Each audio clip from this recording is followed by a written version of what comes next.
Hola Nora, Hola, ¿cómo están? muy bien, ¿y tú? Es muy contentos de verlos a todos en nuestra Qué, sesión, qué bueno. junto con Florencia, que está aquí, y está también nuestras dos ponentes, está Graciela, está Fabiana. Hola Luis. Está la Hola, ¿cómo Hola están? inteligencia artificial también, por lo que veo, ¿eh? Porque ahí ¿Qué hay tal? un red de inteligencia artificial, así que ¿A dónde? en uno de los cuadritos, como si fuera un Tomando asistente, notas de la está reunión. red, claro, de la IA. Ah, Hola, buenas tardes. Buenas Hola, tardes, hola. hola. ¿cómo te Hola, va? Hola, hola, Carolina. Florencia, ¿Cómo estás? Rita, Carolina, acá de toda la gente que está. Graciela, mucho gusto. Soy Carol Encantada Hidalgo de Bolivia. igualmente. ¿Cómo estás? Encantada. Hola Buenas Vicky. tardes a todos. ¿Qué ¿Cómo tal? Buenas están? tardes. Bueno, ¿cómo Hola, estás? Hola. Hola Guillermo. Hola, ¿cómo Mirá, Guille, estás? ¿cómo pensé que andás? ibas a estar de viaje o algo así. Me sumé. Gracias. ¿Cómo estás? Muy ¿Qué bien, ¿y tal, vos? Guillermo? ¿Cómo Susana. estás? ¿Cómo andan? ¿Cómo Florencia Muy estás, bien. Susana? y Bien, ¿ustedes? Fabiana. Ah, Qué reunión populosa. Martín, ¿cómo te va, Oh, querido? ¿cómo Y andás? trajimos a las mejores. Así ¿Cómo que, Sí, corresponde? exactamente, No, exactamente. trajiste a la mejor que es la doctora Compiani, diría no, yo. no, no, Hola, no. Paula, no se No, podía A vos atender. porque sos modesta. No. un gran dúo. Hola, Bueno, Paulita. hola, ¿qué cuando tal, Paulita? quieran, ya creo que estamos bien ya ingresamos todos, o bueno, los que vayan ingresando se irán sumando. Eh, Buenas tardes a todos, yo soy Florencia Machalardi, bueno, ahí se me ve mi nombre en el cuadrito. Bueno, es un honor para mí participar de este grupo de trabajo y las invitadas que tenemos, por supuesto, que la doctora Fabiana Compiani y Graciela Testón, les agradecemos muchísimo su participación. Para nosotros es un honor que ustedes estén acá hoy con nosotras y nos cuenten toda su experiencia en este caso tan emblemático para nuestro país, ¿no es cierto? Así que bueno, ahí Norita las presenta, hace la presentación oficial. Gracias, Florencia. Buenas tardes, queridos amigos, a todos los que nos acompañan esta tarde. Evidentemente tenemos dos grandes panelistas y voy a proceder a presentarlas si me permiten, para que también demos inicio formalmente a nuestra jornada del grupo de trabajo de lucha contra el fraude con ese tema que se llama Condena a abogados como organizadores e integrantes de asociaciones ilícitas con el fin de estafar a las aseguradoras. Por un lado tenemos a la doctora Fabiana Compiani, profesora adjunta de Obligaciones Civiles y Comerciales por concurso en la Facultad de Derecho de la UBA, profesora de posgrado en diversas universidades nacionales y extranjeras y vicepresidente del CIRA. Es expresidente de ahí de Argentina, de la misma manera, una gran profesional y una amiga muy querida por nosotros. De la misma manera tenemos también a la doctora Gabriela Testón, abogada egresada UBA, con un posgrado en Derecho de Daños, posgrado en Compliance, también de la Universidad de Buenos Aires, maestría en la Universidad en UCA en Derecho Empresario Económico, con tesis en elaboración. Es directora de Legales y Siniestros de Mercantil Andina y vicepresidente primera de AIDA Argentina. Es también una gran y reconocida profesional argentina que además la consideramos una persona muy especial y muy querida para nosotros, quienes conformamos este grupo de trabajo. Creo que sin más preámbulo podemos darle la bienvenida a nuestras dos panelistas, junto a nuestra presidenta del grupo de trabajo, que es Florencia Mangialardi, y empezar con esta sesión. Bueno, muchas gracias. Les propongo empezar a, a conversar de este tema que nos convoca hoy.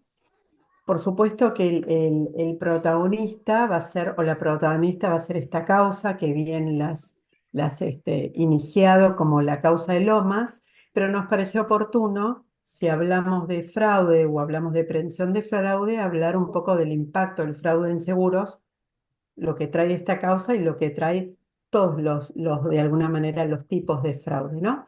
Entonces, vamos a conversar rápidamente de tipos de fraude, de los elementos que deben estar para cuando hablamos de fraude, los objetivos centrales en la Argentina, y yo creo que son transversales a todos nuestros países para prevenir y o para detectarlo, los lineamientos que nos requiere nuestro regulador en la Argentina, con una resolución que data del año 2014, que tiene ya 11 años, pero que nos trae, así como primera reflexión, que se trazó comenzar a hablar en serio de prevención de fraude hace 11 años, es decir, hace 11 minutos, y estas ideas o estas perfiles de defraudador deben tener la historia que tiene la humanidad. Eso nos está diciendo que perdimos mucho tiempo en nuestra historia y que debemos acelerar algunas cuestiones para recuperarlo. Después alguna breve referencia de la causa de Loma y alguna reflexión a futuro.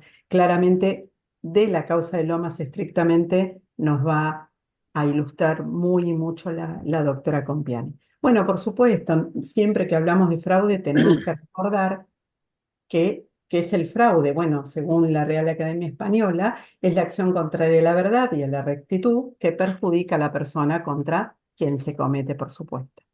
Que para hablar de fraude o de fraude, luego en grado de tentativa, primero tiene que existir el ardid, el artificio, la maniobra, el engaño, esta situación o este acto de falsear la verdad con ánimo de perjudicar a otro, y para que se configure el fraude, si no quedará en grado de tentativa, el perjuicio, ¿no? La consecuencia dañosa de ese ardid o engaño que dijimos.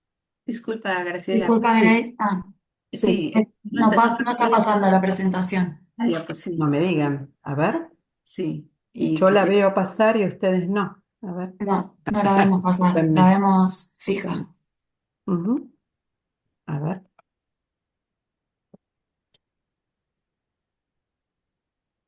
a ver si podemos. Ahora pasa. Necesitamos No, que la pongas en No. formato presentación. Sí, está en formato presentación. Lastimosamente está en formato presentación. Y, Raro, a ver. y si haces clic en la próxima lámina, quizás. Sí, sí, voy a hacer. Voy a ir haciendo así, aunque no sea en formato presentación. ¿Van no le viendo ahí leíste. mientras Bárbaro. tanto? Sí, perfecto, Vamos perfecto. a usar alguna alternativa. Les pido mil disculpas. No, Igual Ahí está. perfecto. la presentación es más una guía que su contenido, que el contenido lo vamos a ver luego con la causa de Lomas. Pero les venía diciendo que uno habla de fraude y siempre piensa en el siniestro, por supuesto, que es el hito donde termina configurándose el fraude, pero ese mecanismo o ese hito de la generación en muchas oportunidades se da mucho antes, se da ya con una planificación en la etapa de suscripción, puede darse en la etapa de la suscripción ya desde su génesis, o puede acontecer en toda la vida del siniestro al momento de la denuncia o con el aporte de la documental o con la liquidación, porque también es fraude cuando quien reclama, sea el asegurado o sea un tercero reclamante. De todas formas, puede aparecer el intento de fraude en la manifestación o en la exageración de los daños, que también es un fraude, que en estos países tendemos por ahí a no darle tanta importancia o a no considerarlo tanto, ¿no? Pero es gravoso de todas formas, así como lo es el que se generó ya con la idea de cuando trazo el contrato, ya con la idea de defraudar, como el que se genera con la denuncia falsa o con falsear parte de los hechos reportados, cómo puede aparecer con el aporte documental, con querer acreditar los daños con información falsa, como en la etapa de liquidación incorporando también algún elemento que haga que el hecho existió, que la documentación que está relacionada con la mecánica del hecho existió, pero que la graduación o la intensidad del caso la exagero de modo doloso, por supuesto, para obtener un perjuicio.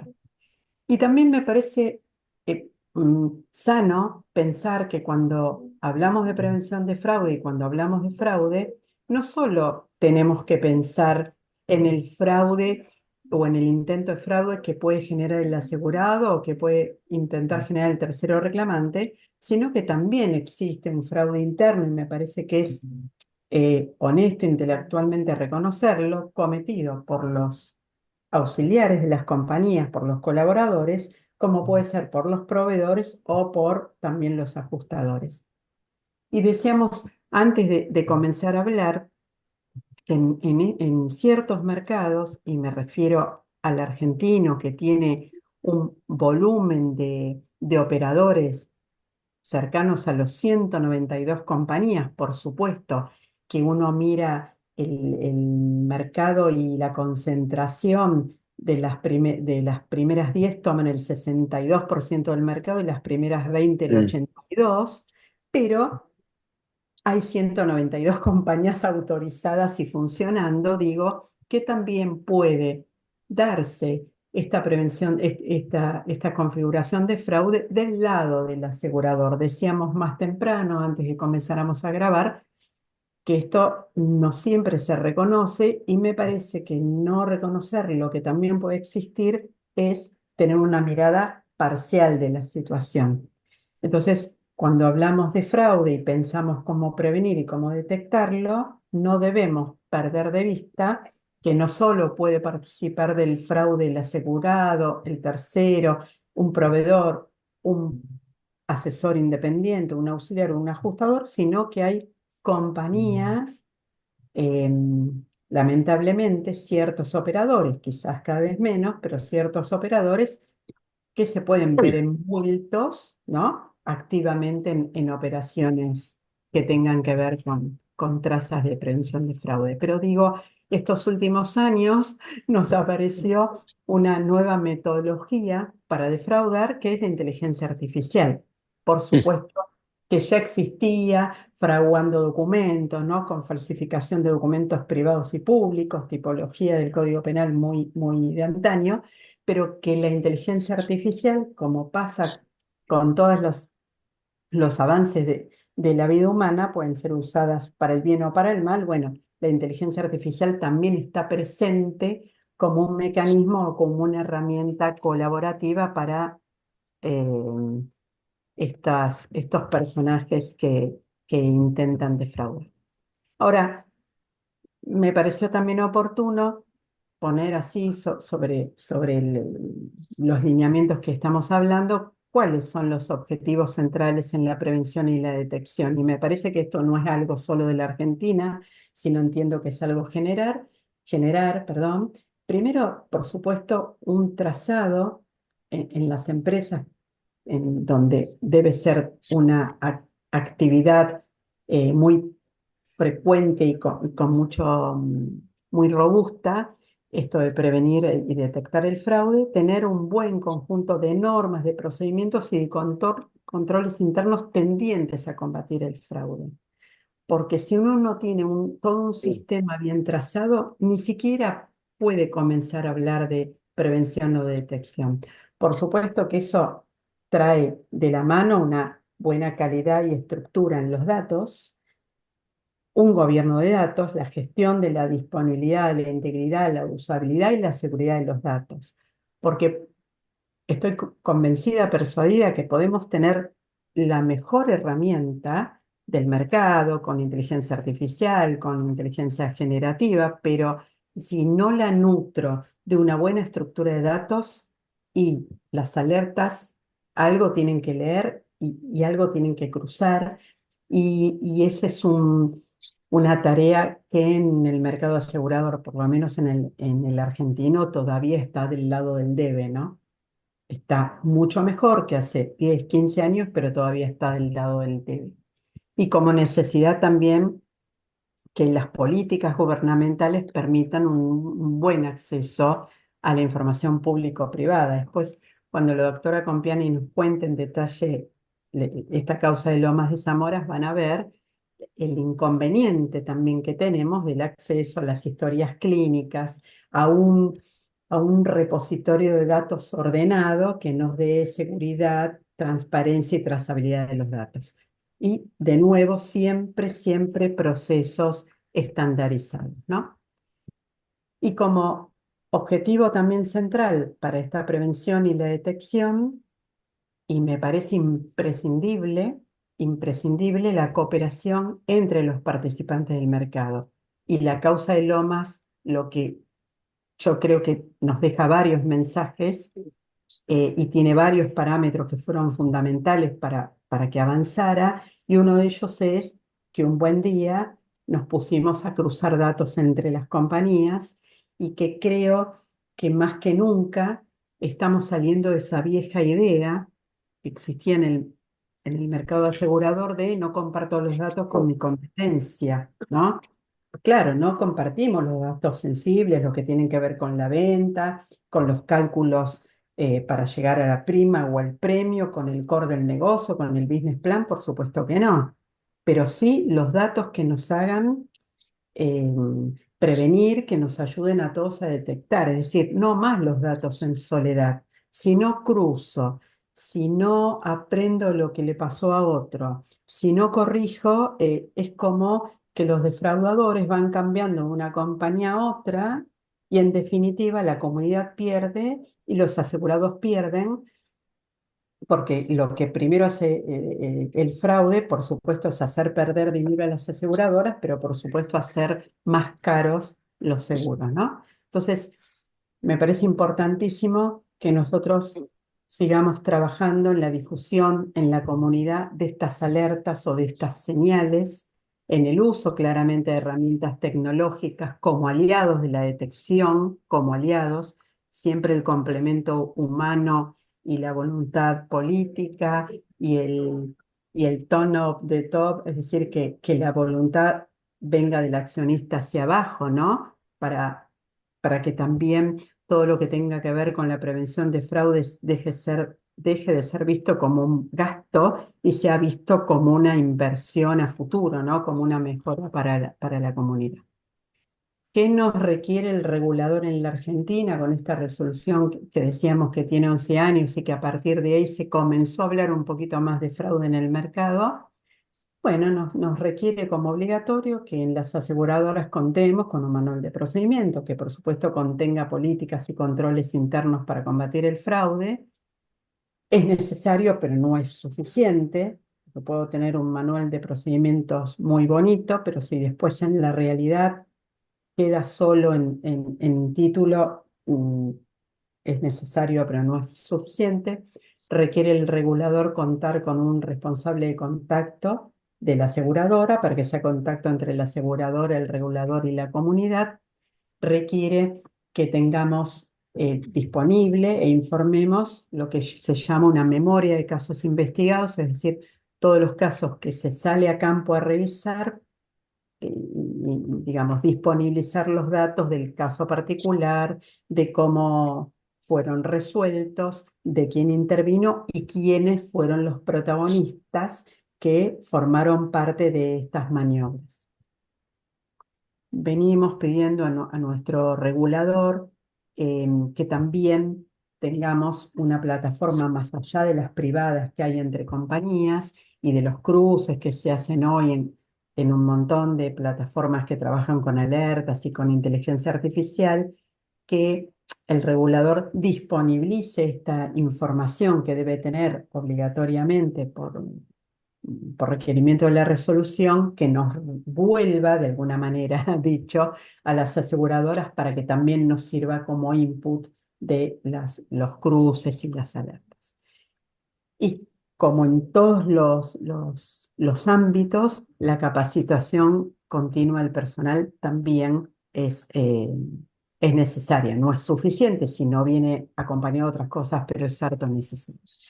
¿Cuáles son los intentos de fraude más frecuentes que reconocemos en la Argentina? Sobre todo en el mundo de patrimoniales, sin incorporarnos en el mundo de riesgos de trabajo, en el mundo de vida con retiro, de vida con ahorro, en patrimoniales que en estos países donde la economía no hace que haya un acercamiento muy importante a la cultura asegurativa, porque cuando las necesidades más primordiales no están resueltas, la gente termina asegurando lo que es obligatorio y no piensa en seguros que hagan, digamos, que lo ayuden para la transferencia al riesgo o que le dan más, o que le den más tranquilidad. Pensemos que en la Argentina hay mucha más cultura de asegurar el auto eh, que, que asegurar el destino de la familia si me pasa algo, ¿no? Que son los seguros de vida. Bueno, los más frecuentes son los robos de ruedas, lamentablemente, aunque en el último año se ha reducido un poco la frecuencia de robo de ruedas, pero ha aumentado la frecuencia de los robos de unidad y los robos totales. La denuncia de siniestros de roturas de electrodomésticos, ahí hay mucho fraude, y no hay tanto cruce de datos, con lo cual los defraudadores, entre comillas, asegurados, van cambiando de compañía en compañía. Hay muchísimo también fraude con todo lo que es sustracción, robo, hurto de telefonía móvil, como les dije, del robo total, del robo automotor, y hay, y es lo que nos ocupa hoy, en los casos de siniestros por accidentes de la circulación, ¿no? Por accidentes de circulación que traen como gravoso personas lesionadas. La Argentina registra 3 millones de accidentes por año y el 5% de esos accidentes provoca lesiones. Así que pensemos el sedimento que hay para estos perfiles defraudadores. Bueno, ¿y qué es la causa Lomas, no? Comenzarles diciendo que la causa Lomas eh, está camino, es ya una realidad, en parte falta algo transitar hacia una condena ejemplar. La causa es la que les referimos ahí, Trulio, Alfredo, Daniel y otros, sobre asociación ilícita. En la causa se investiga y se investigó una organización criminal integrada por abogados y por punteros. Esta organización se dedicaba al armado de causas judiciales, como dijimos, por siniestros ficticios, por siniestros que no habían ocurrido y que oportunamente, esto fue diciembre del año 2018, que fuera denunciada por 4 aseguradoras. Siempre pongo la Caja Seguros Sociedad Anónima porque, eh, y luego la acompañó Sancor, la acompañó Sur y la acompañó Mercantil Andina. Siempre menciono la Caja Seguros porque, y no me canso de repetir, porque el alma mater de poder, de que esto terminara siendo una denuncia concreta y luego nos convertimos en querellante, fue también todo el trabajo de la doctora Compiègne, acompañada por un montón de gente, pero su motor, ¿no? Su motor incansable. Por eso siempre menciono la Caja Seguros en primer término. Bueno, Bueno, Grace, está ahí Luis Sandoval pregunta qué son los punteros, para que le expliques bien, bien. los punteros. Los punteros son los, entre comillas, intermediarios que los abogados tienen, ¿no? Son como auxiliares de estos abogados, pero abogados que se dedican a la parte negativa de nuestra profesión, que buscan al supuesto lesionado o al supuesto asegurado digamos, que tienen el nexo o con la clínica o que tienen el nexo con el escribano. Un poco de alguna manera es como el brazo ejecutor de quien pensó cómo defraudar, ¿no? Esos son de alguna manera los punteros. A veces disfrazados de policías, a veces son camilleros en las clínicas, quien hace los traslados de los pacientes. A veces es gente que tiene llegada a ciertos barrios y a cierto nivel de socioeconómico, donde hay mucha necesidad, y de ahí proveen los supuestos asegurados, por eso digo asegurados, pero ya asegurados pensando defraudar, o los lesionados, los supuestos lesionados. Les decía que la denuncia invoca en su génesis delitos tipificados en el Código Penal como asociación ilícita, estafa procesal y falsificación de documentos. Quizás el tipo penal más relevante para esta causa y que quizás dio lugar a todo su avance fue pensar en asociación ilícita, es decir, no solo estafa procesal, no solo falsificación de documentos, no solo estafa, sino asociación ilícita. Se identificó a ciertas personas, los abogados, como cabezas de una asociación de dos o más personas con el intento claro y estructurado de defraudar. Cuando se inició la causa, se acompañaron copias de los expedientes civiles y comerciales que tramitaban los juzgados civiles y comerciales, es decir, los expedientes de siniestros en esas instancias gravosas, y se acompañó todo un cuadro de relaciones de todos los siniestros. De la lectura de ese cuadro de relaciones, que ese fue el trabajo previo muy arduo, ¿qué nos trajo? ¿Qué nos graficó?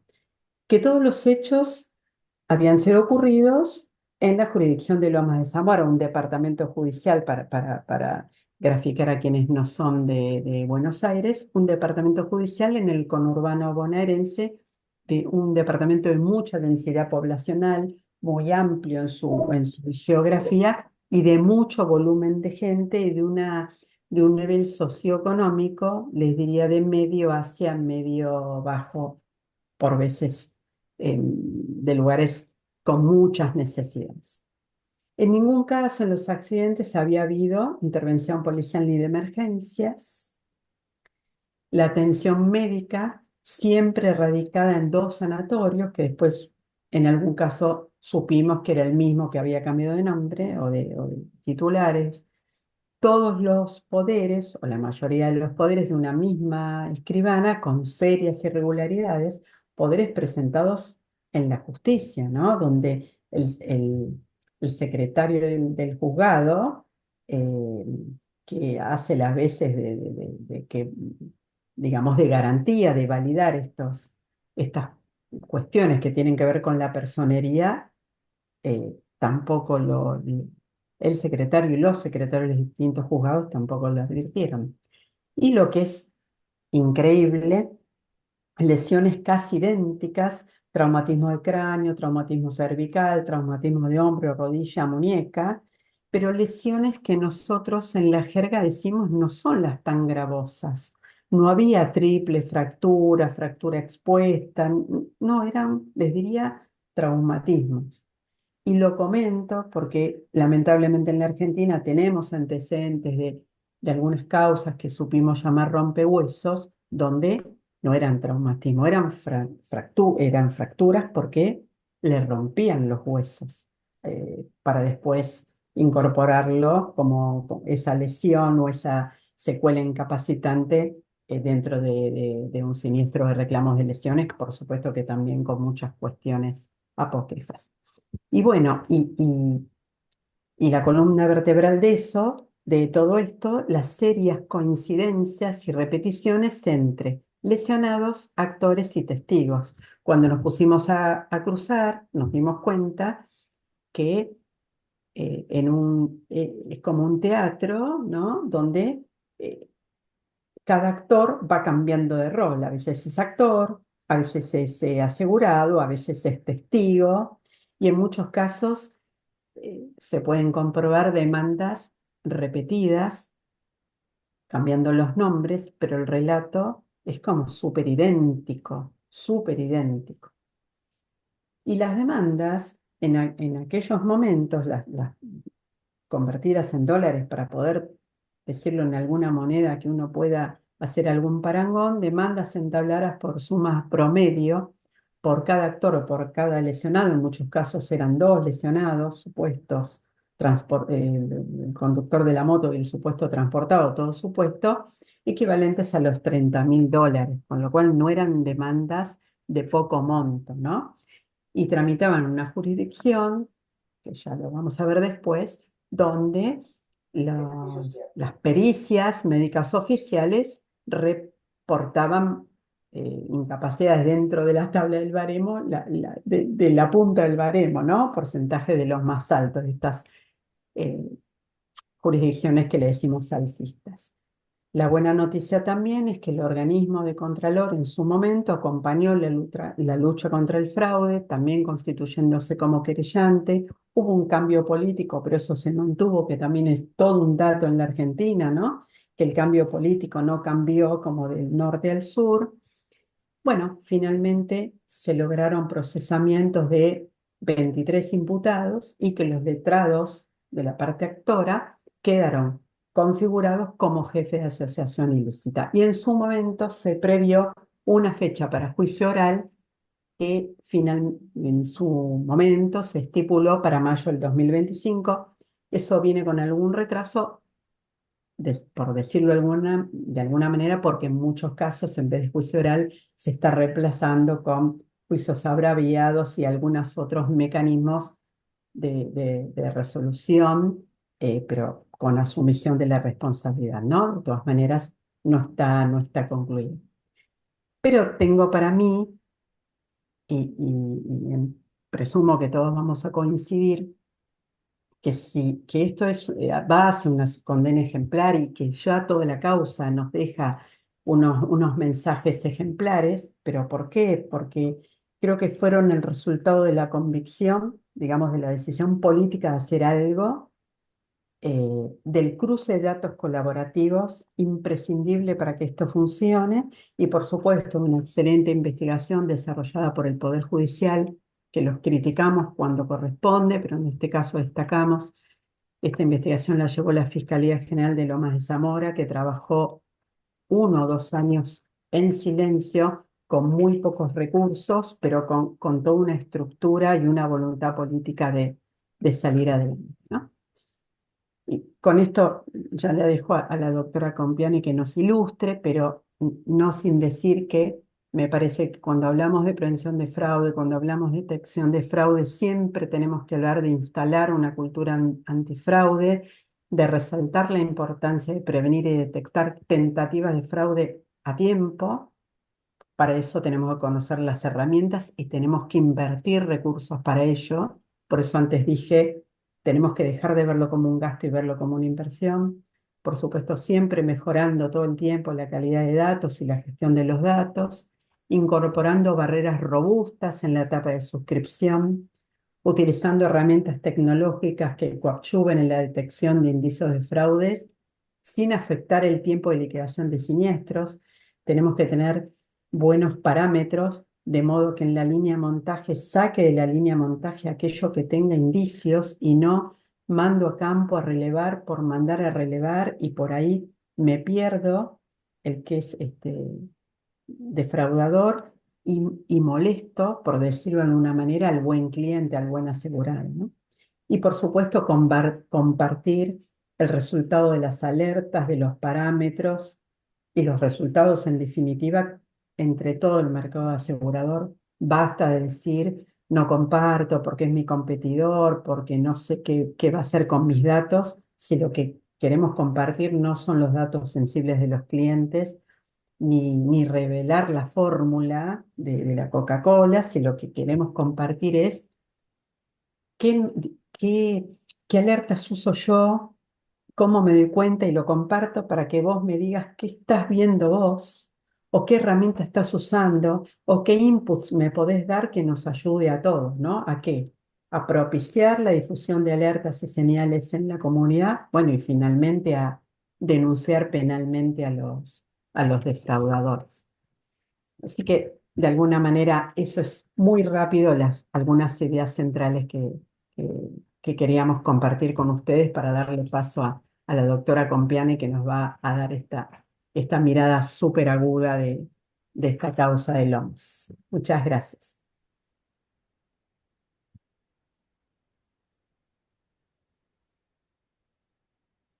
Bueno, con la venia de Florencia y de Norita, si les parece, seguimos en el mismo tránsito que nos propone Graciela y que también explicó, haciendo, si me permiten, esta advertencia previa en el sentido de que eh, no es que hablar de fraude de seguros en seguros se agote en la defraudación a las aseguradoras, que tenemos muy en claro que también hay situaciones de fraude que podríamos denominar de fraude, o de malas prácticas de aseguradores respecto del mercado, y que la lucha es pareja también en ese sentido. Rescato en esto algo que no podíamos mostrar antes y que hoy se puede exhibir, como son las resoluciones de la Superintendencia de Seguros de la Nación que invalidan la capacidad de ciertas personas para proponerse para cargos de aseguradores o reaseguradores por haber incurrido en conductas en situaciones de falencia declaradas o disoluciones de compañías de seguros en Argentina. Eso me parece que es muy destacable, así como también la autoridad de Contralor ejerce esa misma actividad de control respecto de los intermediarios del seguro. Y luego siempre reclamar, como hacemos habitualmente, la existencia de unas buenas prácticas en el mercado del seguro que aplique igual tecnología de la que venimos hablando en materia de fraude también para hacer que la liquidación de los siniestros también sea ágil, también llegue al asegurado en forma oportuna. Es decir, para que el anverso y el reverso de la moneda sean parejos.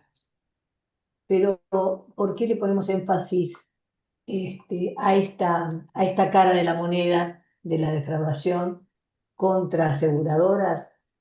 Y lo hacemos por dos cuestiones fundamentales. Primero, porque en estas causas lo que se observa es que los organizadores o los participantes, le diría, más destacados de estas organizaciones dedicadas a defraudar a los aseguradores son abogados, son colegas de nuestros. Y eso creo que debe ser mirado para poder ser corregido.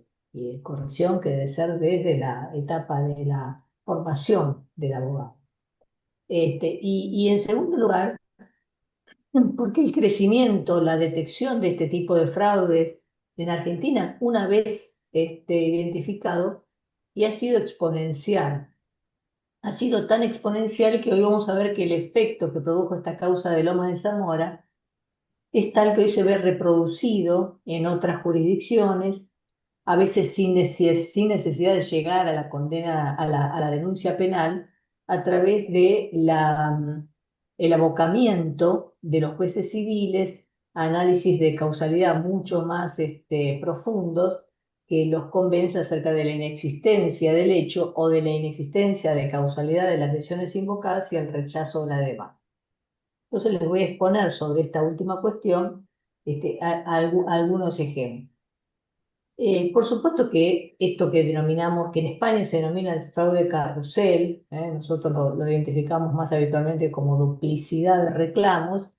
No es un invento argentino, se conoce desde hace años en el mercado europeo y especialmente en España. Las cifras, fíjense, desde el 2013 se dan cuenta de casi 400 bandas operando en territorio español.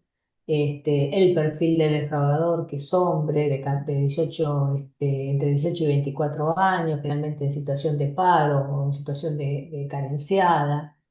Este, por supuesto que se detecta y se ahorra mucho dinero, pero siempre obviamente falta, porque también España muestra que desde 2013 en adelante el aumento de este tipo de fraudes, así como los de daños en general, como los que explicaba Graciela en materia de seguro del hogar, siguen, obviamente, o de ruedas, etcétera, todos siguen en aumento, de modo tal que la continuidad de la lucha es también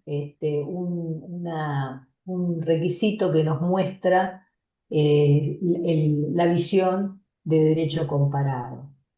En Argentina, lamentablemente, no existen estadísticas sobre fraude. Hay algunas pocas estadísticas que han sido encargadas por la Asociación Argentina de Compañías de Seguros. Hubo un extraordinario trabajo hecho en materia de robo de ruedas. Como explicó Graciela, el último año bajó esa siniestralidad, aunque aumentó la del robo total del automotor. Pero en materia de este tipo de fraude, bueno, se habla de la existencia de un porcentaje de entre el 10 y el 15% de siniestros que presentan fraude, y luego cuando se hace el análisis profundo de esos casos, casi la mitad de ellos son efectivamente fraudulentos, implican en materia de primas un 2, un 3% del primaje y eso revela que es realmente significativo. ¿Qué es lo que se observa en este tipo de fraude? Y como muy bien explicó Graciela, que las mismas personas interactúan en multiplicidad de siniestros con relación a varias aseguradoras. A veces una toma el rol de demandante, en otras toma el rol de demandado, en terceros casos toma el rol de codemandado, de testigo, y esto involucra no solo a una persona determinada, sino muchas veces a sus familiares, ¿no? Como si fuera una fuente, digamos, de dinero extra, que, como bien preguntó Luis, ¿qué son los punteros? Son habitualmente las personas que pueden tener el DNI y la capacidad de llegar a las personas involucradas en estos mecanismos de fraude como para comprometerlos con los 2 o 3 actos que necesitan, en los que se necesita su presencia para configurar este reclamo malicioso. En Argentina la mediación es obligatoria en prácticamente 20 de las 24 jurisdicciones, entonces hará falta que se presente la mediación, hará falta que vaya a la pericia médica, hará falta alguna vez que concurra a la pericia psicológica, y digo alguna vez porque hemos detectado también situaciones en las que esas pericias son fraguadas, es decir, no hay concurrencia personal. Son orquestadas, organizadas, pagadas por abogados que denominamos bonceros o abogados mayoristas, que son los que se nutren de esos participantes que les proveen los punteros.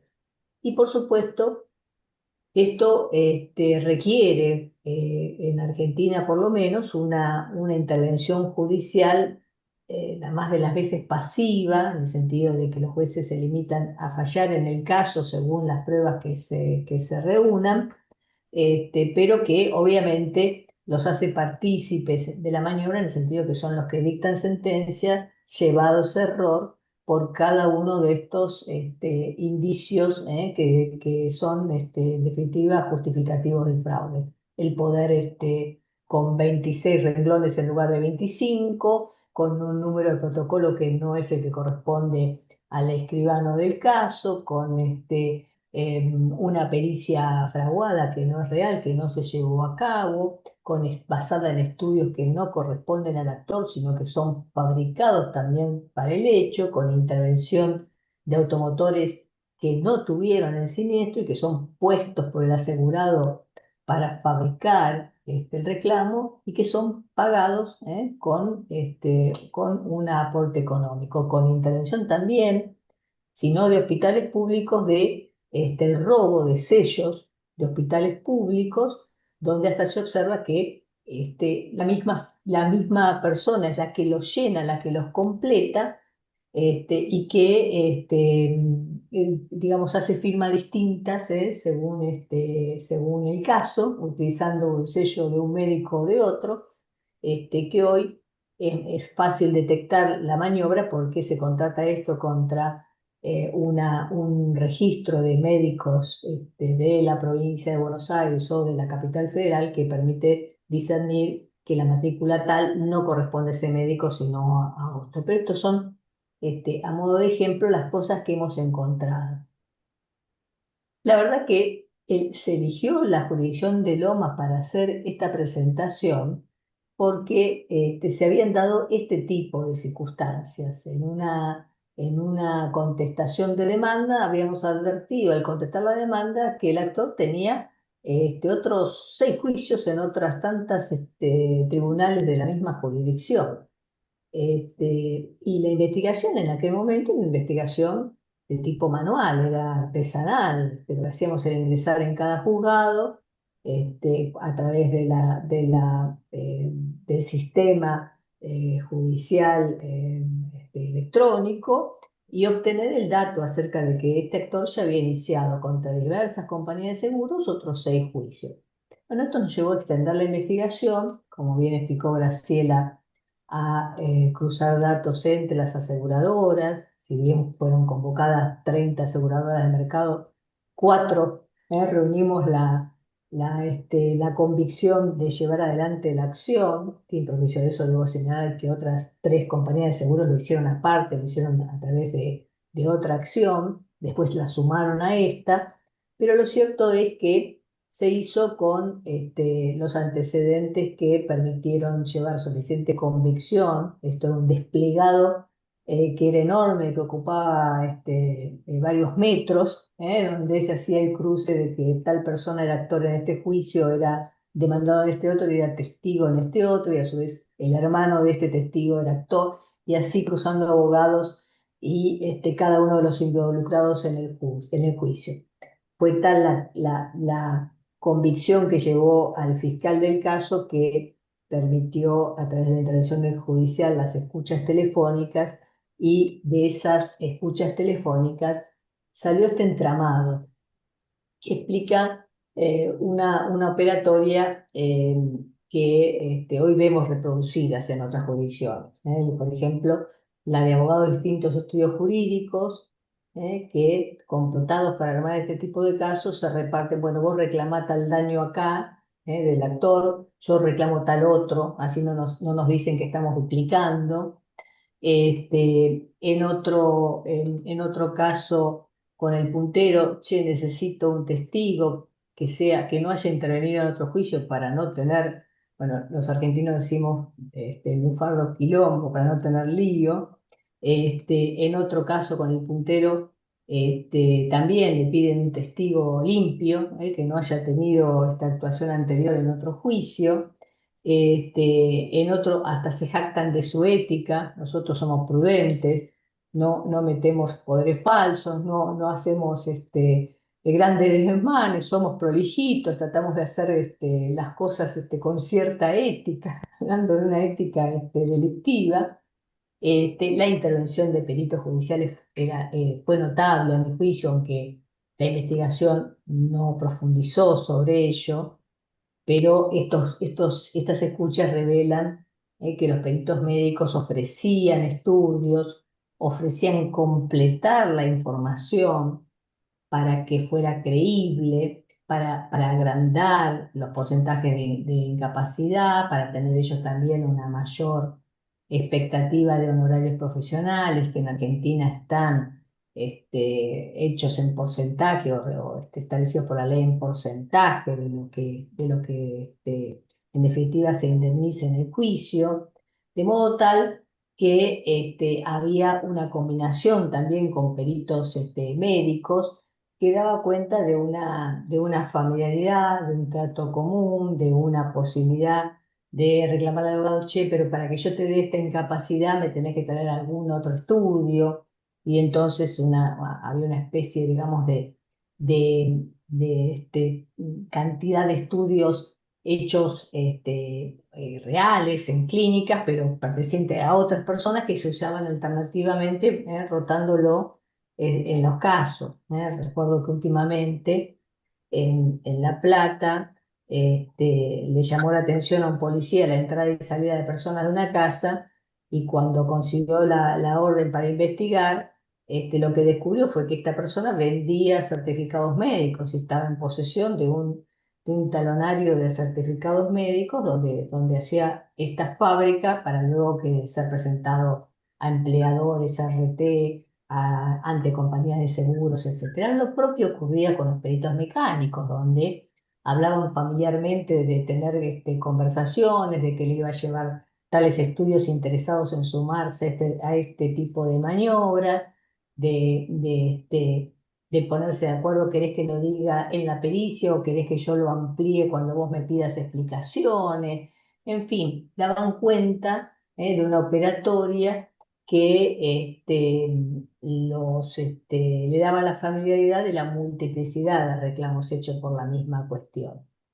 Y hablando de esta ética particular de los defraudadores, señalaban como una especie de afirmación de la falsedad del resto de los reclamos, que el único reclamo real que tenían, ese se lo rechazaban también las compañías de seguros. diciendo, me pagan los falsos y no me están pagando el único real que tengo. Bueno, ese único real, obviamente, caía digamos, en la negativa de pago del asegurador, ya escaldado de la cantidad de siniestros que había descubierto falsificado.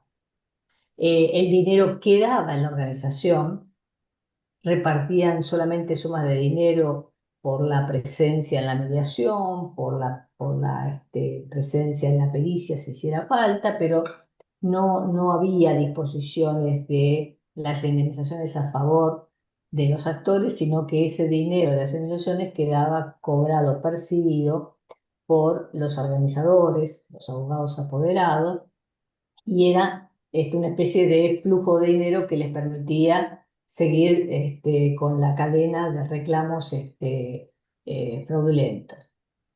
Por supuesto que la unión de compañías de seguro, la posibilidad de cruzar datos, la ausencia de esa devolución de la autoridad de control del mercado, de los datos sobre juicios de las que les hablaba recién Graciela, no impidió que las compañías de seguro idearan un mecanismo de facilitación de información de siniestros en esa jurisdicción, sobre todo con relación a esas bandas de abogados, y la posibilidad de desentrañar las duplicidades, tanto de actores como de demandados, como de testigos.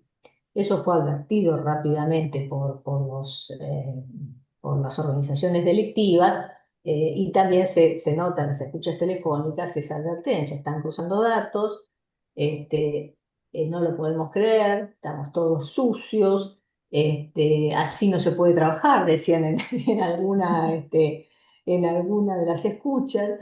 En fin, todo esto dio como resultado que las compañías tuvieran una especie de checklist de alertas de fraude.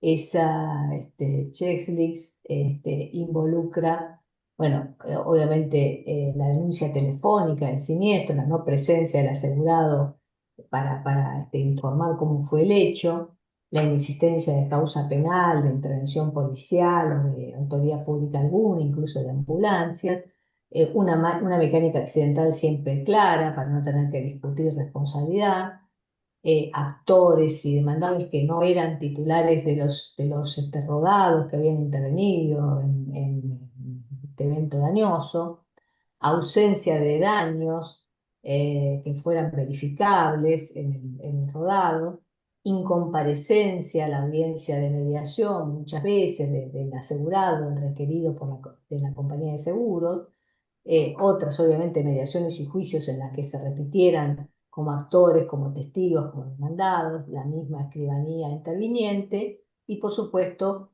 gran cantidad de reclamos masivos, producidos por el mismo letrado. Un poco en los cuadros que armábamos, sin poner datos obviamente de personas, era este tipo de esquema como el que ven acá, bajo digamos, la posibilidad de identificar perdón, no sé si dejé de compartir, ¿no? Se me corrió a mí, perdón. No, Para que se vea más bueno, no se aplican.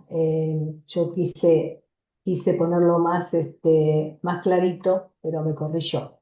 Perdón, que voy a tener que volver a la fuente. Ahí está. Ahora sí. Bueno, un poco los cuadros que armábamos eran de este tipo: reclamante, si tenía o no repetición en otros juicios, la siniestralidad del asegurado, qué otros juicios tenía el asegurado, los testigos que tenía este caso, si se repetían, qué otros casos tenía el abogado actor, en fin, la repitencia de alguno de estos supuestos, de estos personajes, era la que nos llevaba a la comprobación acerca de la existencia de duplicidades. La significación económica fue tan grande que implicó para algunas compañías de seguros desistimientos masivos de juicios. Una vez que se enteraron de la causa penal, muchos de esos desistieron masivamente de los juicios iniciados. Eh, También fue significativo como ahorro para las compañías de seguros el descenso exponencial de la cantidad de siniestros producidos y de los reclamos por siniestros en la jurisdicción, y bajó la siniestralidad prácticamente a pique en los años siguientes. La intervención de la autoridad de seguros, de la Superintendencia de Seguros, potenció también una publicidad sobre el tema obviamente un respaldo a la investigación penal. Y produjo este otro efecto que quizás no es tan reconocido, pero que hoy, cuando uno hace el recuento de casos en los que los jueces hoy dan cuenta de que hacen ellos la investigación, o que guiados por la compañía de seguros reconocen estas situaciones, bueno, donde en las redes sociales se observa situaciones de parentesco que no está denunciada en los testigos, o en otros casos donde eh, se advierte que el actor tiene otros juicios en los tribunales que no han sido denunciados y que entonces no se puede hacer ensamble de la causalidad de la lesión con el caso del tratamiento. La observación por parte de los jueces que presentan los mismos presupuestos de reparación de vehículos o los mismos daños, reclamación de daños en uno y en otro expediente. Todo eso hace que en la mayor parte de los casos los jueces rechacen este tipo de demandas, lo hagan en la comprobación de que se presentan algunos de estos episodios de reiteración de accidentes. Y en por ejemplo, el juez, como se trataba de una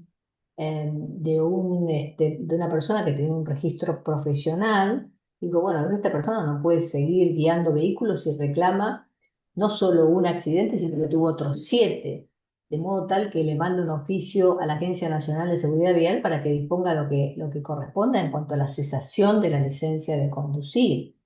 Y este es uno de los más paradigmáticos porque el asegurador denunció 4 juicios que el actor ya tenía en la jurisdicción, y en el interín entre la sentencia de primera instancia y la de la alzada, el actor presentó otros 2 juicios, que obviamente la Cámara, ya avisada, investigó también, de modo tal que a la fecha en que se dicta la sentencia de Cámara, este sujeto tenía 6 juicios, además de aquel que se estaba eh, decidiendo en la sala F de la Cámara Civil, obviamente también con el resultado del rechazo de la demanda. Esto ocurre en Capital Federal, ocurre en otras jurisdicciones del conurbano bonaerense. Les traigo un ejemplo de Avellaneda, donde también acá se puso la lupa sobre la pericia médica, sobre la inexistencia de causalidad, porque había habido otro accidente anterior que había ocurrido 6 meses antes, y esto también es antecedente de rechazo de demanda. En algún caso, el juez, ante la evidente falsedad, remite él la causa a los juzgados criminales, y en este caso el juez del Civil 98 manda el caso donde detecta la maniobra delictiva, por ejemplo, la existencia de otros accidentes donde también se había atendido en la misma sala de auxilio, que quedaba muy lejos geográficamente del lugar del hecho y del propio domicilio del actor. Lo convenció al juez de la inexistencia realmente de tal atención, y luego sumado los otros indicios sobre la existencia de otros accidentes, las fotografías, etcétera, terminó una condena criminal. No solo que el juez civil rechazó la demanda, sino que el juez criminal lo condenó. Y esto es típicamente los indicios que se observan en este tipo de juicios, ¿no? Duplicidad de testigos. Un testigo que declara en sede civil fue ofrecido como testigo en otras causas del mismo abogado actor. Otro testigo que dice no conocer al actor, en realidad está involucrado con él en otros, en las redes sociales o tiene vinculación con el actor en otro juicio. En algunos casos, ante la alerta de que el testigo está duplicado, lo desisten, pero eso no empieza entonces a que ese testigo ya ofrecido, al tener esa relación, pone en duda al juez sobre la veracidad del resto. Bueno, la invocación de certificados médicos de atención de nosocomios o de lugares de atención que no existen, matrículas que son falseadas de profesionales médicos. No los quiero aburrir con toda el chequeo, pero esto es habitualmente el tipo de chequeo que se hace en un juicio para tener por acreditada la falsedad del hecho y la inexistencia verdaderamente de ese tipo delictivo.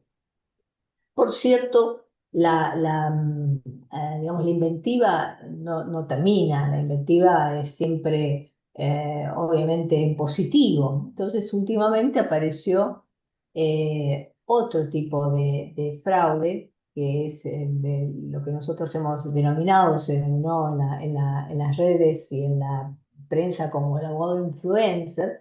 Era un abogado que ofrecía a través de personas de su estudio una suma de dinero si le traían una moto o un automotor para involucrarlo en un accidente de tránsito. Ofrecían dinero, se pagaba a través de sistemas de billeteras electrónicas sin interacción humana, había solamente una interacción electrónica. Esto es, lo citaban a una reunión de Zoom y en la reunión de Zoom le decía, mirá, vamos a hacer una demanda, vos vas a tener tales y cuales lesiones, vas a tener que decir tal o cual cosa, y por dar el nombre, por poner la fotito del DNI y por participar en la audiencia de mediación, se llevaba una suma de 200, de 300.000 pesos, y con eso se iniciaba una cadena de reclamaciones que fue eficazmente detectada por una aseguradora que nos compartió los datos a las restantes y las que pudimos también identificar las mismas, digamos, los mismos indicios de fraude, con lo cual rápidamente también el fiscal y el juez interviniente pusieron la detención, incluso detención internacional de este abogado y digamos, la evitación de la continuidad de la maniobra. Eh, lo involucro también en esta causa porque tiene la particularidad también de que el organizador o uno de los artífices fundamentales era el abogado. Y no está de más recordar que dentro de las normas de ejercicio profesional del abogado, obviamente la exigencia de comportamiento de lealtad, buena fe, probidad destaca en primer orden, y también, corolario de ello, la prohibición de la participación de honorarios o distribución de honorarios con personas que carezcan de título habilitante profesional. Y también señalo publicidad que induzca a engaños, porque esto hacían, si querés ganar plata, llámame que vas a cobrar. Si tuviste un roce o un choque, llámame que vas a cobrar, tengas o no tengas la culpa, vas a cobrar. Y este tipo digamos, de publicidad de los servicios profesionales está claramente reñida con la norma de ejercicio profesional, además con las normas de ética. Por supuesto que también está prohibido recurrir a terceras personas como intermediarios para obtener asuntos, y esto también es la regla en este tipo de fraude. ¿Y por qué tolerancia cero contra el fraude?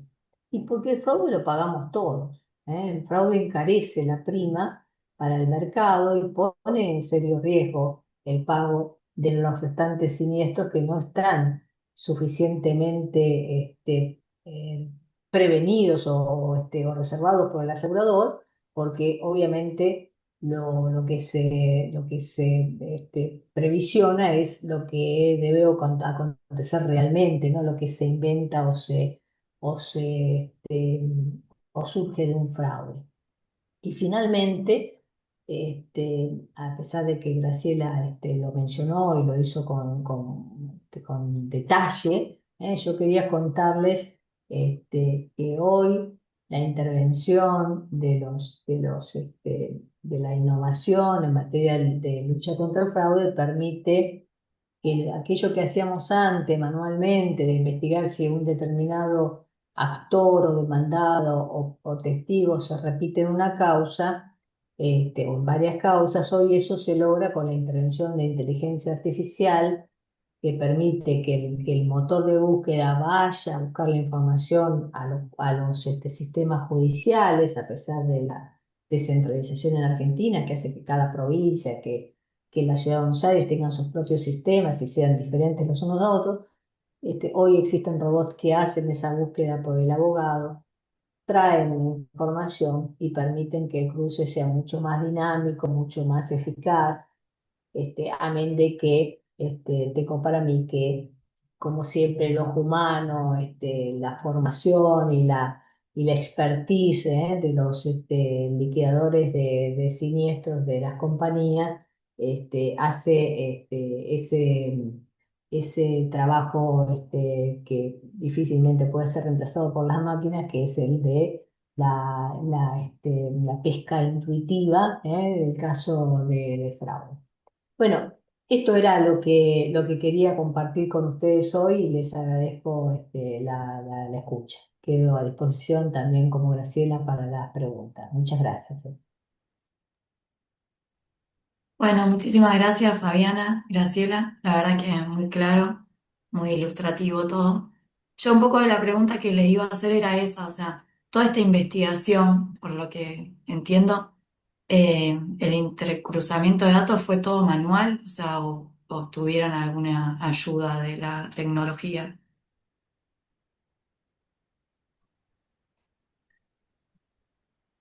Adelante, adelante. Bueno, allá por el 2016, 2017, cuando arrancamos, la tecnología, la innovación era un deseo, ¿eh?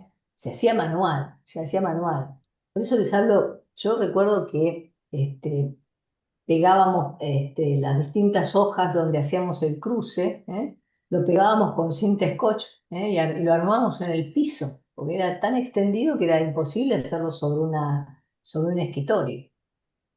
Arrancamos así, haciéndolo manualmente y haciendo este trabajo artesanal de pegado de papeles con papeles que con colores nos mostrarán dónde intervenía una compañía, dónde Solamente intervenía la dominaba otra. la materia de la que estaba explicando y de la que estaba hablando, sino que además era una persona que habla 7, 8 idiomas por lo menos, alemán, francés.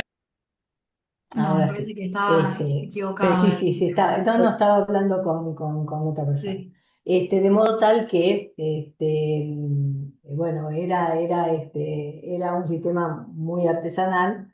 Hoy que está acá parte del equipo de fraude de la compañía, se acuerda muy bien de aquellas épocas y celebra que hoy esa búsqueda la hagan motores, agilizando con mucho el trabajo. Ahí levanta la mano, hasta que no dice el nombre. Said. Ah, sí. Hola ¿Qué Fabiana, tal? ¿Cómo estás? Graciela, siempre un honor ¿Cómo escucharlas. estás? Qué gusto. ¿Cómo estás? Igualmente, nosotros aquí tenemos en Costa Rica un gran problema y es protección de datos. Entendí lo que dijo Graciela, pero tenemos un artículo que dice que en virtud de la suscripción de los contratos de seguros privados que obtengan las aseguradoras, quedan tutelados bajo el derecho de intimidad y confidencialidad y pueden ser solo revelados bajo un consentimiento informado, etc. No sé qué solución les han dado o si la ley no ha sido tan rígida en otras jurisdicciones en este sentido. Yo, compañía de seguros A, no puedo decirle a la compañía de seguros B, esta placa de este vehículo asegurado por Juan yo la tengo vigente, ustedes también la tienen vigente o les han presentado reclamos de este contrato. Ya solo haber dicho que ese vehículo tiene un seguro, ya estamos violentando la protección de datos. Entonces, estamos maniatados de poder crear algo, salvo que haya una ley especial o que salga algún reglamento que nos habilite, pero no sé qué solución han tenido en otras jurisdicciones al respecto, porque eso es de todos los días en nuestro país y les cuesta mucho a las aseguradoras hacer esa interconexión o comunicación entre estas. Gracias. Graciela, ¿querés contestar vos? No, lo que quería decir es que nosotros hemos avanzado hasta que, por ejemplo, en la plataforma la Argentina, en la plataforma Mi Argentina, está disponible la información de las matrículas, de los registros, así que hay ciertos tipos de datos sensibles, pero no todos. Y la información que de alguna manera cruzamos no tiene que ver con las cuentas bancarias, no tiene que ver con la composición salarial, no tiene que ver con el método de pago, sino tiene que ver con información te diría, de la mecánica del accidente. Sí, por supuesto, es cierto, del dominio de la patente y del DNI. em, pero lo que trazamos no es lo que la ley de protección de datos personales tiene vertebralmente como datos sensibles. No sé, Fabiana, si Es quieres correcto. complementar, Yo, pero yo, yo quería hacerle también una precisión mm, a Said en el sentido de que se toman solo los datos públicos, los que claro, están en los tribunales, ¿eh? De modo tal que esa situación de que el dato esté en el tribunal los convierte en datos públicos. Y las aseguradoras tienen en la ley argentina de protección de datos, que data de la década del 2000, mm, que no se ha actualizado con la última normativa, sobre todo más tutelar de la Unión Europea, no tenemos un defensor de datos, por ejemplo, bueno, excepciona la posibilidad de que se tutele la privacidad de un dato justamente con relación a aquellos datos que se obtienen de la contratación y a los efectos digamos, del desenvolvimiento de ese contrato y a los efectos de la lucha contra el fraude. Así que las aseguradoras están expresamente legitimadas en la lucha contra el fraude para acceder a esos datos del contrato que le permiten discernir cuándo son reclamadas fraudulentamente. Entonces, con esas dos salvedades, por supuesto que luego hay que tutelar el dato respecto del cumplimiento de las convenciones internacionales a las que Argentina adhiere, como son aquellas que hacen a la prohibición del involucramiento de menores o aquellas que promueven el odio racial, religioso, etcétera, etcétera. Por supuesto que eso está especialmente cuidado, ¿eh? Tanto en lo que hace a la investigación como en lo que hace a la difusión. Si ustedes advierten, nosotros hasta en las filminas nos tomamos el trabajo de tachar los nombres, solo dejamos el nombre de la causa, de modo tal que intentamos resguardar en lo que se puede, obviamente, la privacidad, sin perjuicio de lo cual la sentencia definitiva será pública y podrá ser conocida por todos los nombres de los involucrados. ahí hay una pregunta en el chat, Florencia, Sí. que nos dice si el sistema de alerta Sofía sigue vigente, si ayuda en algo en este importante caso. Para nivelar a todos, el sistema de alerta Sofía es un sistema privado de SESBI, propiedad de SESBI. SESBI está conformado como socios muchas aseguradoras y provee diversos sistemas. Sofía es uno, ¿no? Uno de tantos, también tiene un sistema que tiene que ver con el peritaje que se llama SESBI Orion y demás. Sofía sí cruza datos, es un sistema que arrancó yo creo que hace más de 20 años, pero en el que no están y no tienen por qué obligación de estar todas las aseguradoras. Y la verdad que hoy hay una cantidad de herramientas tecnológicas que toman datos de Sofía, ¿sí? Que es una fuente de consulta, como de otras, como de situación financiera del Banco Central, como de, bueno, de causas del Poder Judicial, como información de otras plataformas que también compartimos las aseguradoras. Así que les diría, Sofía sigue vigente. En este caso, no utilizamos Sofía para este cruce. Sofía, desde mi opinión, es mucho más potente para lo que tiene que ver con cascos, con autos cascos, digo, con siniestros de robo parcial o robo total o daños parciales o totales, no tanto para todo lo que tiene que ver con responsabilidad civil. Creo también que justamente por la estructura de datos del mercado, y porque llevamos pocos años con información por ahí más cercana a la realidad o mejor estructurada. Cuando nace Sofía, no se registraban casi ni los DNI de los reclamantes, sí a la hora del pago, pero uno necesita cruzar en las etapas tempranas, en las primeras gestiones de siniestro. Así que la respuesta sigue vigente, tiene algunos otros competidores, por decirlo de alguna manera, y hoy es una fuente importante, pero una fuente más de compulsa, más lo digo sin desmedro, ¿eh? No en desmedro de la plataforma, pero es un elemento más, les diría. En su momento era el único ambiente de cruce de datos de algunas aseguradoras del mercado. Hoy hay unos cuantos. Bueno, muchas gracias, Graciela. ¿No? Ahí Fernando levantó la mano. Sí, gracias Florencia. Antes que nada, felicitar a María Fabiana y a Graciela por esta magnífica exposición. Nos hace bien como abogados aprender de estos casos, tomar nota, ver lo que está pasando en el sector y sobre todo, como decían, que esto viene ocurriendo, bueno, hace varios años y tomando en cuenta lo que decía Florencia, aprovechar estos recursos tecnológicos para involucrarlos en lo que vemos cotidianamente y que nos sirva para detectar este tipo de cuestiones. A raíz de ello, mi consulta tiene que ver con qué nos deja todo esto, porque bueno, este es un caso que se hace público.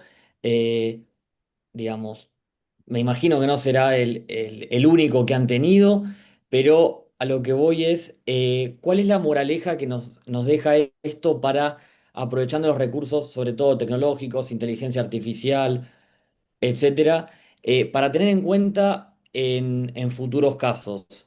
Digamos, hoy por hoy, digamos, ingresa un siniestro a la compañía y no es que va directamente al departamento de legales, sino que podemos poner que de ahí para abajo hay ciertas instrucciones cuando llega un siniestro para detectar ciertas cuestiones recordemos que en la causa se condena también a una perito médica. Entonces, bueno, estas cuestiones son importantes, no solamente por el hecho de patrones de personas, que obviamente son importantes, de nombres que no se repitan, sino también ciertos elementos que puedan llegar a detectarse, como por ejemplo el que mencionó María Fabiana, perdón, de lo llevaban a revisarse a un lugar que quedaba lejos del lugar del siniestro y lejos del domicilio donde vivía entre comillas, o supuesta víctima.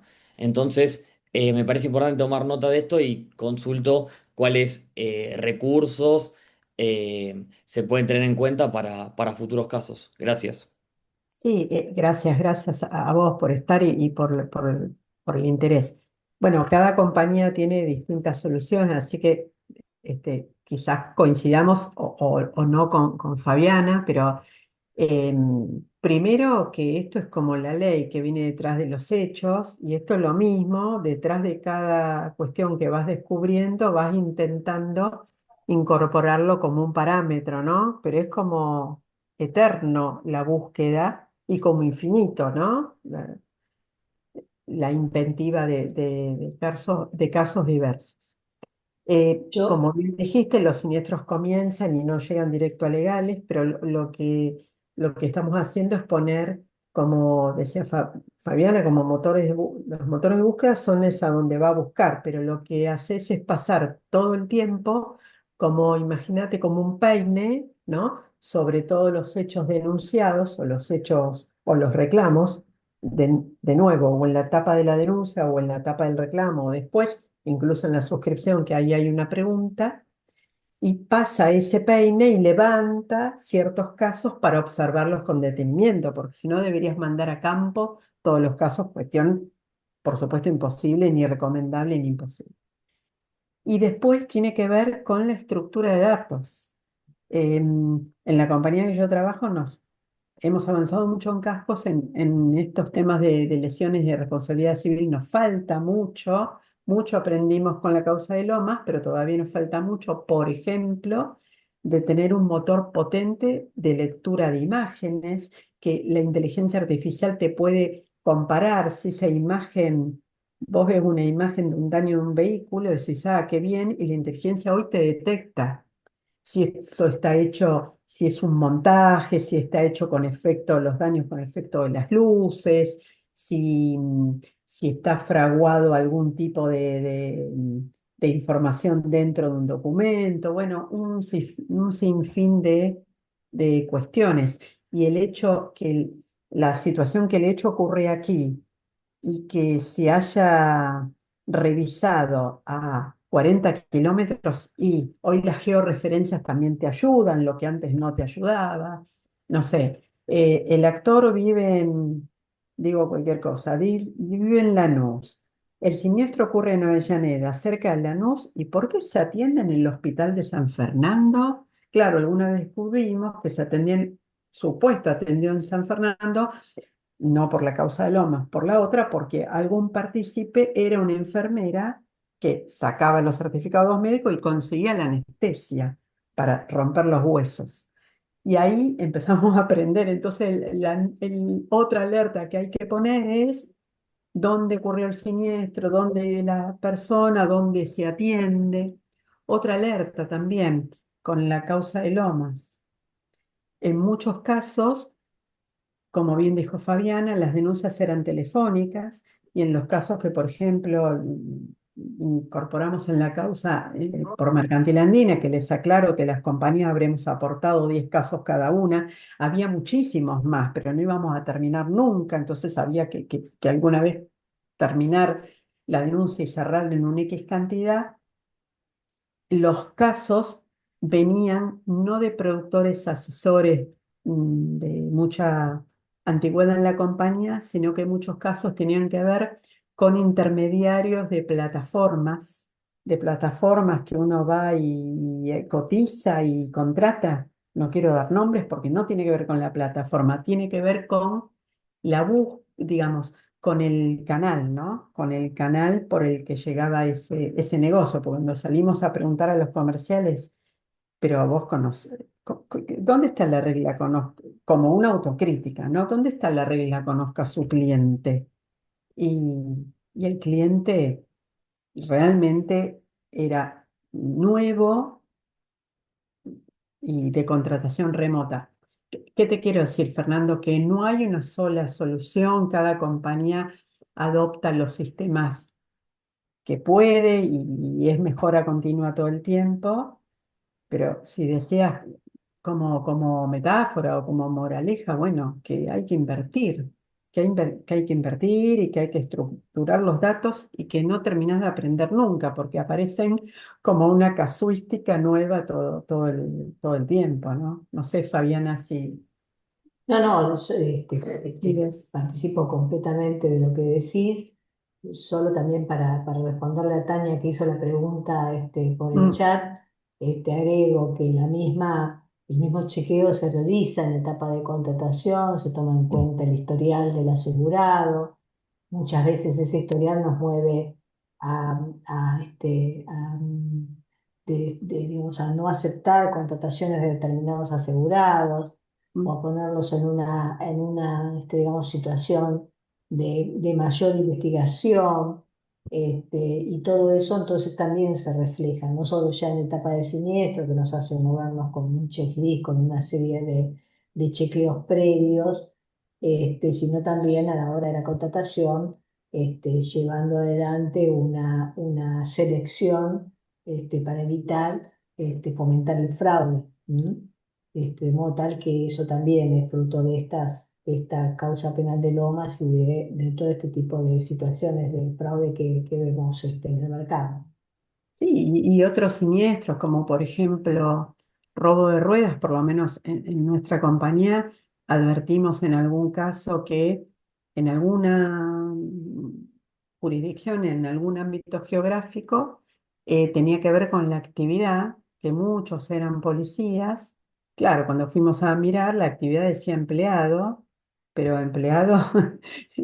Entonces, bueno, ahí también hay que redoblar los esfuerzos para preguntar y repreguntar a la hora de la suscripción. Eh, la suscripción también no es solo lesiones, la suscripción también debe chequear si ese vehículo, hablando de vehículos que se intenta asegurar, con lo cual estamos hablando de un asegurable, no de un asegurado, registró una destrucción total o un pedido de destrucción total cercano en el tiempo, que entonces decís, pero entonces no le dieron la baja, o es un auto mellizo, bueno.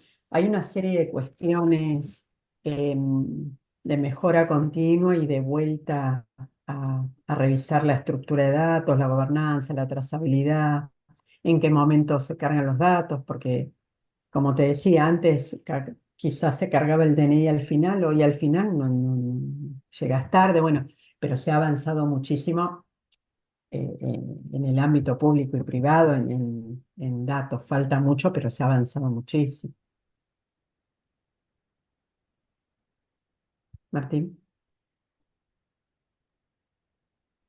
Sí, Martín. bueno, primero me encantó la presentación de Graciela y de Fabiana, es riquísima la información que transmiten y me llamó mucho la atención este tema de la colaboración entre las compañías. Y me encantó el testimonio de uno de los integrantes de la asociación ilícita diciendo, no, porque antes era cada una iba por su lado, pero ahora comparten información.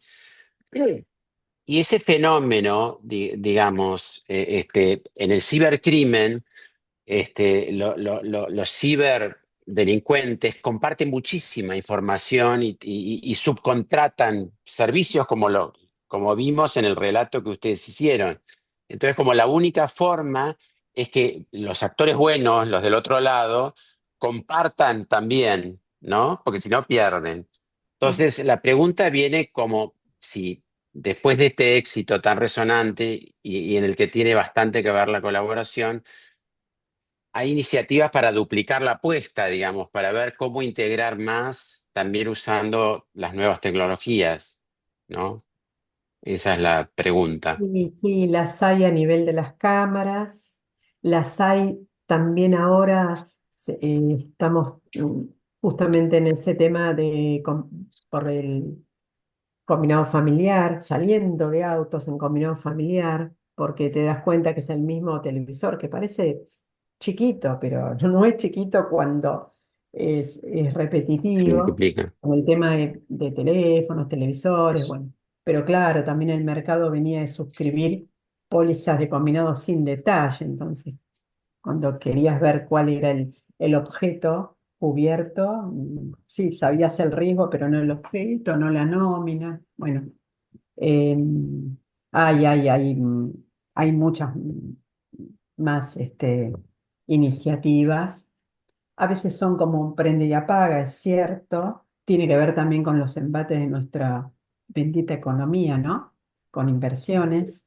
Y además que aparecen plataformas todo el tiempo. Bueno, en la Cámara Insurtech hemos visto un montón de presentaciones que tienen que ver con la IA para la gestión de siniestros y con la IA para el cruce de alertas en pos de detectar fraude. En ese caso, creo que lo prevenís por persuasión, ¿no? Pero esas herramientas tienen que ver con la detección.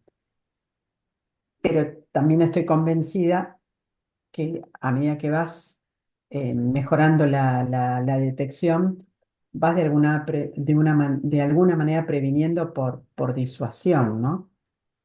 Claro.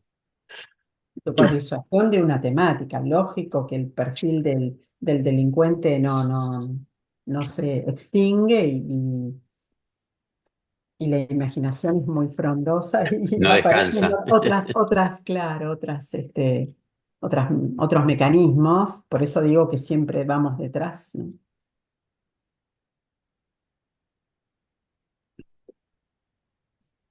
Bueno, les agradecemos mucho. Ya estamos un poco pasados de horario. Yo tengo un montón de preguntas para hacerles, pero lo dejaremos para la próxima, que seguramente vamos a seguir, porque bueno, este caso todavía no se terminó. Y así que bueno, los esperamos en la próxima reunión que ya le vamos a estar avisando. Y bueno, muchísimas gracias Fabiana y Graciela, la verdad que Entonces, siempre es muy interesante escucharlas, siempre se aprende mucho de todo lo que ustedes nos transmiten. Y bueno, no sé si alguien tiene algo más para decir, si no ya estamos pasados de horario. Muchas Muchísimas gracias a gracias. vos por la gracias. convocatoria. Muchas Gracias gracias. a todos. Muchas gracias. Nos Muchas vemos. gracias. Hasta luego. Hasta luego. Gracias. Excelente. Luego.